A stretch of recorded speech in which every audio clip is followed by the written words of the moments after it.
प्रधानमंत्री ने एक बेहद बड़ा ऐलान कर दिया है। सरकार ने कोरोना से लड़ते हुए भारत में 80 करोड़ से ज्यादा लोगों को 3 महीने का राशन यानी कि परिवार के हर सदस्य को 5 किलो गेहूं या फिर चावल मुफ्त में दिया जाने का एक बेहद बड़ा फैसला किया है।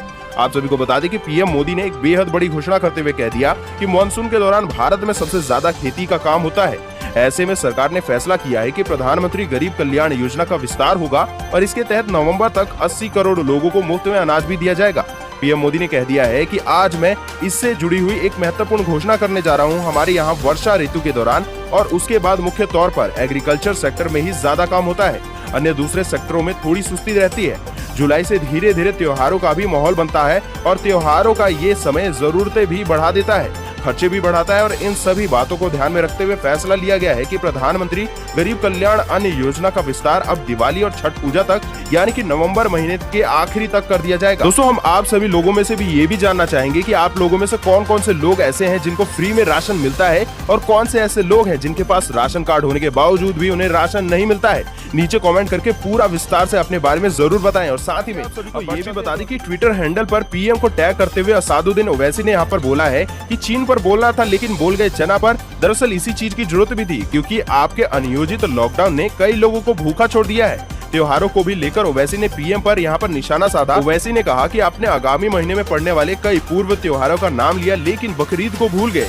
चलिए फिर भी आपको पेशगी ईद मुबारक। दोस्तों, अगर आप यहाँ पर मुख्यमंत्री ममता बनर्जी ने मंगलवार को प्रेस को संबोधित करते हुए कोरोना को लेकर एक बेहद बड़ी घोषणा कर दी है। उन्होंने राज्य में जून 2021 तक गरीबों को मुफ्त में राशन देने का ऐलान कर दिया है और इसके अलावा उन्होंने कहा कि हम सुबह 5:30 से सुबह 8:30 बजे तक सुबह की सैर की अनुमति भी दे रहे हैं, लेकिन सामाजिक दूरी बनाए रखी जानी चाहिए। ऐसा सभी लोगों को यहाँ पर ध्यान में रखना है। शादियों और श्राद्ध के लिए 25 के बजाय 50 लोगों की अनुमति दे दी जाएगी और मुख्यमंत्री ने कहा कि यहाँ पर मेट्रो और उड़ान सेवाओं को लेकर भी चीफ सेक्रेटरी ने सेंट्रल होम सेक्रेटरी को पत्र लिख दिया है। और दोस्तों, इस डिटेल में बता दें खबर कि पाकिस्तान के पीएम इमरान खान ने मंगलवार को संसद में भाषण के दौरान भारत के खिलाफ बेबुनियाद आरोप लगा दिए हैं। अब पाकिस्तान के पीएम जो हैं इमरान खान, उन्होंने कह दिया है कि इसे लेकर कोई भी संदेह नहीं है कि मंगलवार को पाकिस्तान स्टॉक एक्सचेंज पर हुए आतंकी हमले के पीछे भारत का हाथ है।